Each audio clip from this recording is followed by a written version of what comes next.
Bakit ba ang Diyos ay Diyos? Ano ang kanyang katangian? Bakit siya naging Diyos? Isa po sa katangian ng Diyos, kaya siya ay Diyos, ay dahil nalalaman niya ang lahat ng bagay. Wala pong nalilihim sa kanya dahil siya ay omniscient or all-knowing God. Dahil siya ay omnipotent God, meaning He is all-powerful. Dahil po siya ay omnipresent, meaning God is capable of being everywhere at the same time. Yan po ang ilan sa kanyang katangian, kaya siya ay Diyos. Sabi nga po ng Isaiah 66 verse 18, nalalaman ko ang kanilang iniisip at mga ginagawa. Darating ako upang tipunin ang lahat ng bansa at ang mga taong iba't iba ang salita. Kapag sila nagkasama-sama, makikita nila ang magagawa ng aking kapangyarihan. Ano pong ipinapaalam sa atin ng binasa nating talataan? Alam ng Diyos ang ating iniisip at ginagawa. Tama man o mali ang ating iniisip at ginagawa, alam ng Diyos.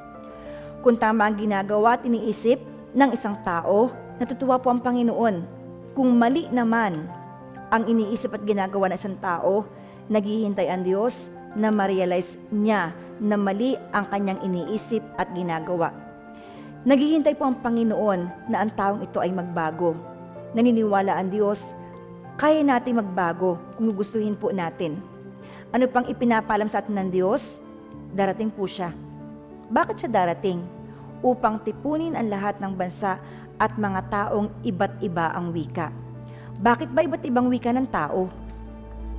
Mula po sa Genesis chapter 11, sabi po doon, nung unang panahon daw po iisa lang ang wika ng lahat ng mga tao sa buong daigdig. Kaya lang, nagkasundo sila na magtayo ng isang lungsod na may tore. Naabot sa langit. Ang goal nila, maging sikat. Kaya ang ginawa ni Lord, siya po'y bumaba at tiningnan ang lungsod at tore na tinatayo ng mga tao. Nakita ng Diyos na nagkakaisa ang mga tao dahil meron po silang iisang wika. Kaya ang ginawa ng Diyos, bumaba sila at ginulo ang wika ng mga tao upang hindi po sila magkaintindihan. Ano nangyari? Nagkawatak-watak po ang mga tao at natigil ang pagtatayo ng lungsod. Ano pong pinapakita ng Diyos dito?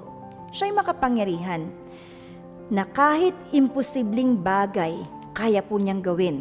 And because He is God, no one can fight nor stand against Him.